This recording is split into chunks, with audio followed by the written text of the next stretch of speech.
Good morning, and thank you for tuning in to the Andrew Tate Show, brought to you by the GSMC Sports Network. We've got a great show for you guys today. We're going to be covering the Broncos releasing Russell Wilson, President Joe Biden, LeBron James, and Nike congratulate Caitlin Clark, the Cowboys to exercise $4.25 million roster bonus for Trey Lance, and make sure that you guys stick around for later in the show when we'll be diving into the oddities of the day. Before I start, I'd like to ask that you guys like and follow the show. Also, we get a number of questions from the viewers that come in during the show, so to ensure that your question gets read on the air, I ask that you use the tips and donation link with your question. The tips and donation link is GSMCPodcast.net. This puts your question at the top of the list so that I can see it, and it also just really helps the show. Hello, Tate. How are you? Hello, Faith. How are you doing? I'm good. Okay, so hoping everything goes swimmingly today instead of how it happened yesterday. Yesterday was hilarious to me. I'm sorry, it was. Yesterday was a mess. We always have technical difficulties on Mondays. Don't even know why Mondays. Why do we have these technical difficulties? It's just the curse of Mondays. The curse of Mondays. And people, we could have technical issues as well. What happened yesterday was the power went out midway through. Mm-hmm. So we made it through the first segments. And then I heard Faith talking about the fact that I was eating on air, and then the power went out. And I instantly changed her name to Furious Faith because she had been talking about like not wanting to be stuck by herself right now. And then ultimately she had no choice but to be stuck by herself. Then I find out later my audio was not working, so it didn't even matter. No, it didn't even matter. Faith was bragging about all the technical issues on my side, and it was like nothing she was saying yesterday was being recorded. Well, because normally the technical issues are on my side of the fence, and so I was like, well, at least it wasn't my fault. And then I go to edit the show to upload on YouTube, and the entire hour and 15 minutes, you couldn't hear anything I was saying, and I was like, great, that's just fabulous. with the double faith, with the double F, faith free, the faith free broadcast. It was just you were just eye candy on the show, Faith. None of your voice mattered. You were just there, just like a hand model. I'm here to be pretty. Because you were totally cut out on this one altogether. Yeah. It was, It was definitely, yesterday was like the Monday of all Mondays. That will go down in history for the rest of my life when people ask me, what's the worst Monday you've ever experienced? And it will always be GSMC podcast, March 4th, 2024. I still remember this is when some of the sports shows were 2 hours long. It was like an hour and a half, 2 hours long. Mm-hmm. And one of the show hosts were in the studio, and they came out. They killed it. And it was their best episode ever. They were all doing the little humble brag and everything, and realized none of the show was recorded at all. Knocked out 2 hours of air. Just in a room mortified. By yourself. Like, at least you could hear me, I could hear you. Someone heard Faith's voice. Yeah. Imagine you're in a studio, just hamming it up. Yeah, having the time of your life, feeling yourself. This is the best show I've ever done. Mm-hmm. Felt so freeing out there. Surprise! Yeah. Surprise! Yeah, it was rough day yesterday. So we didn't even realize we had layers of problems going on all at once. Yeah. Here's something else I want to share with you guys and how bad the level of how bad things were going. The power goes out, and I'm like, oh, Oh my God. And then I look over and then my dog is sick and has diarrhea right on the floor. And it's like, whoa, like power goes out, dog poops himself. I'm Yeah. like, oh hell no. What's Yeah. going on? I thought that was, I mean, obviously for you that wasn't fun, but like when you told me when I got back on Zoom with you later, you were like, yeah, my dog just like pooped all over the floor. I was like, that's honestly so funny. It was just kind of like, it was like, poof, power, poof, dog. I'm like, oh no, no, no. Yeah, and then like my audio wasn't working. It was just, oh, it was a mess yesterday, a big old mess. Oh, yeah, a mess in multiple levels because Yeah. my mess was not your mess. Yeah. Yep. So then I got to give Faith credit, and she pouted about this a lot. I'm gonna let y'all Okay. know. No, no, no, no, no, no, no, no, no. No. She was Faith No. was salty. Okay, I did not pout. First, Tate asked me if I could dub the entire show, and I was like, "There's absolutely misunderstood no what I was way I can saying. do that." I was like, You "I thought can't I do meant that." like you thought I meant like ab living, like I say, "Hey Faith, how's it going?" You're like, "Hey Tate, how's it going?" You thought like that. I thought I had to do the whole show. I was like, "I can't do that. There's no way I can do that." No, you did exactly what I was asking for, but you thought you were playing a role. You had to do all your lines over again. It's like, oh my god, that's gonna take me forever. I can't do that. Faith turned like 9 shades of white out there, people. Like all I wanted her to do was just kind of introduce the segments when I'm just running my yapper over here. Like, this is Tate. He's running his yap about this. Yeah. I didn't need you to like ad-lib all your parts again. So guys, sorry about the mess of a show yesterday. Hopefully it goes better today. You know what though? Here's the thing though, Faith. I'm sorry, didn't mean to cut you off. Yesterday was hot garbage for us. If you go back and look at our hot garbage, it's not so bad. Yeah, it's not too bad. Yeah, it's not so It's like bad. cold All right, go garbage. Cold garbage. It's lukewarm garbage, you know. Alrighty, well, let's just dive into our first segment of the day. The Denver Broncos are going to release Russell Wilson 2 years after the blockbuster trade. The Denver Broncos notified quarterback Russell Wilson on Monday he will be released March 14th at the start of the new league year, ending his tenure with the team only 2 years after a blockbuster trade to acquire the veteran. Wilson, who is 35, was benched during the final 2 games of the 2023 season, which Denver finished with an 8-9 record, opening the door for Monday's move. The Broncos acquired the 9-time Pro Bowl quarterback in a massive trade with the Seattle Seahawks in March of 2022, in which the Broncos gave up 5 draft picks, including 2 first-rounders and 3 players in exchange for Wilson and a fourth-round pick. Denver only won 11 of the 30 games Wilson started. The timing of Wilson's release was partially dictated by a trigger in his contract that guaranteed his $37 million salary for 2025 if he was still on the roster on March 17th. In cutting Wilson, the Broncos are on the hook for $85 million in dead money as a result of future guarantees accelerating onto the 2024 cap. The team could split those charges over 2 seasons via a post-June 1st release designation. Okay, so you are it's kind of like a bad relationship. Like you hate your current person you're dating so much that you're willing to just $89 million. See ya.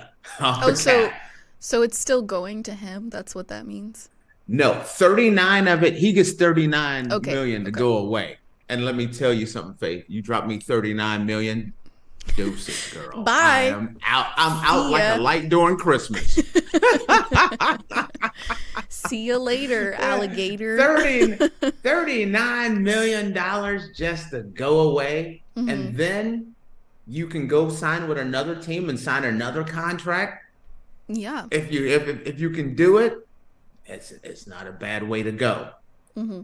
But I'm going to stick with this whole breakup scenario Yeah. because, ladies and gentlemen, you can learn from the Denver Broncos and Russell Wilson.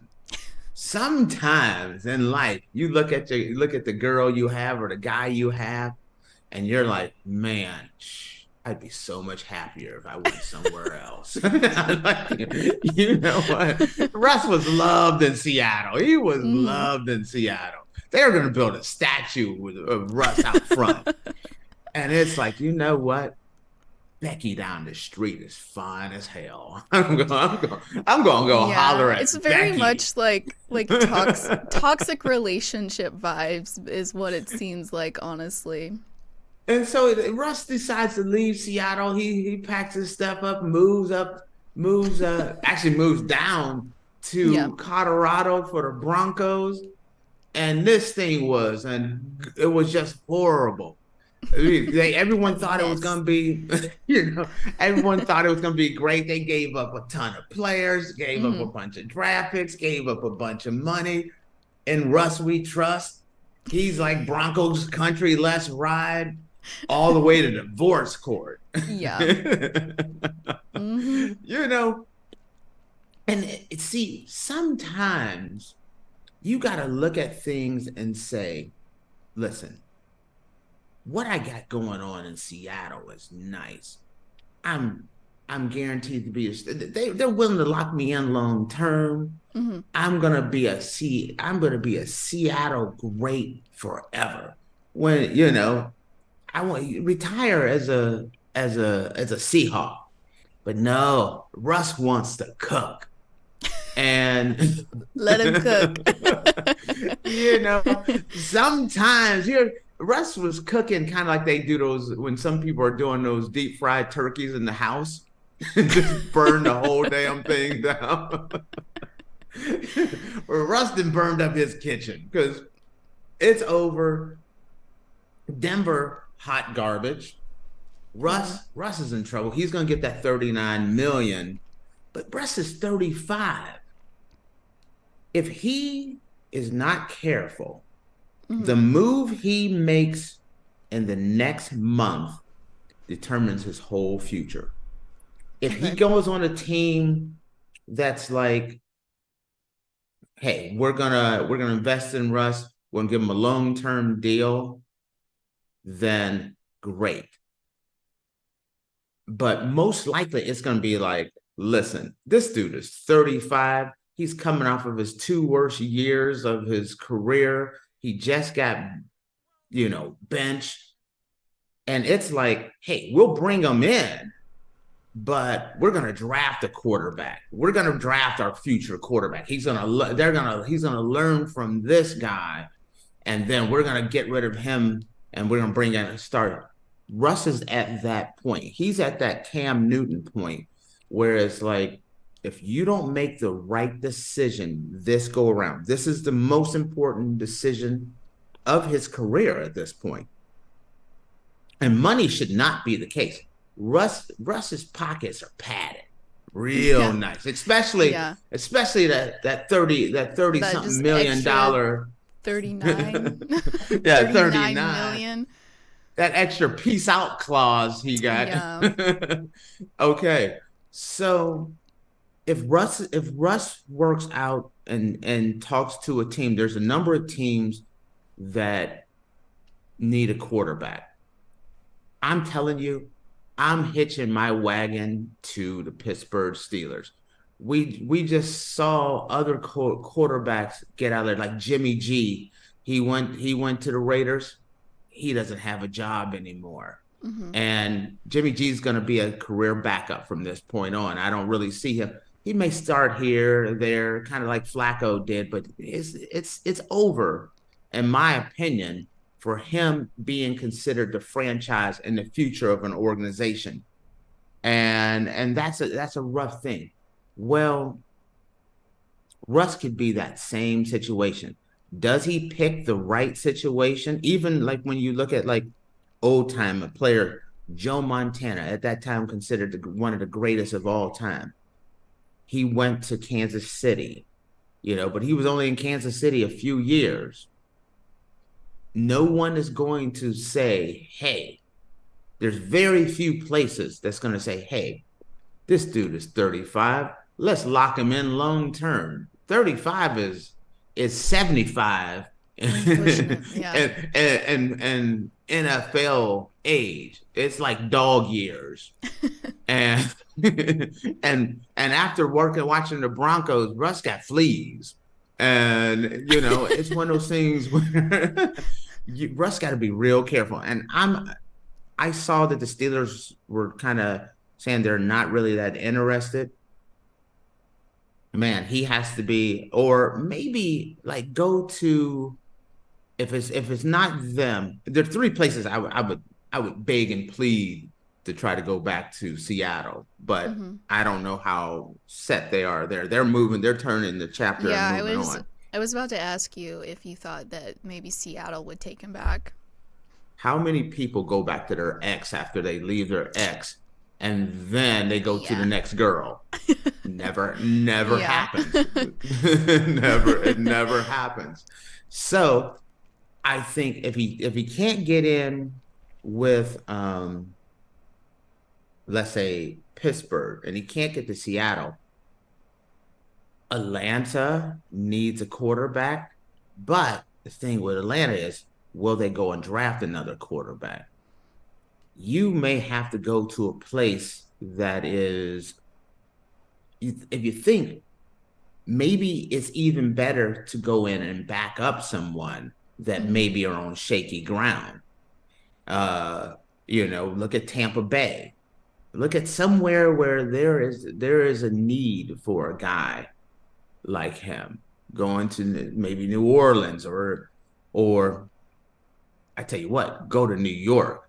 They got Danny Dimes up in New York, but he's more like two dimes, like maybe a diamond, maybe two nickels. I would be, I would try to back up old Danny Dimes or someone like that. It cannot be about where am I going to get paid the most money?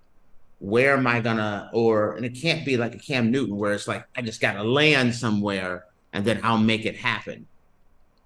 Because you're 35 and next year you're 36 and no one's going to look at you and say, we're going to build the future around you. You got to land. You got to stick the landing like you're an Olympic gymnast. You're like Simone Biles. You got to dismount and land this like you're the world's greatest gymnast, or it's curtains. Yeah. And when you look at the Denver Broncos, they've set their franchise back $80 million in cap space. That's kind of like what we were complaining about the Dallas Cowboys and that contract that Dak wants. It's going to, $80 million means there's a lot of players that aren't going to get re-signed. And that's a dangerous thing. So. Well, I mean, at least he's getting some money out of it. There's a lot of dudes get their walking papers and they don't get 39 million. Yeah, that's it's 37. Sorry, 37 million. 30. Oh, I'm sorry. I apologize about that extra 2. 37 million. 37. Wow. What's 2 million? Faith, I think it's time for you to go home. Here's a little parting $37 million. I wouldn't have to work another day in my life. Faith, just leave. Yeah, exactly. Hit him with the deweys and bounce out. Yeah. And someone's telling you at any point, GSMC is like, Faith, you just need to go away. Here is your 37 million. You can go work somewhere else if you want to, but we just don't want you here. I'm going to move to Europe and then bother Tate all the time and be like, I can't believe you fired me. Listen, this is the place to be right here. The weather is real nice and everything. So listen, this is not a bad place to be. I know, I'm jealous. All right, guys. Well, with that, we're going to take a quick break, and when we come back, we're going to be talking about President Joe Biden, LeBron James, and Nike congratulating Caitlin Clark for breaking the Billie Jean King, too. Yes, Get her. she's on the list as well. Okay. For breaking the all-time NCAA scoring record. So stick around, guys.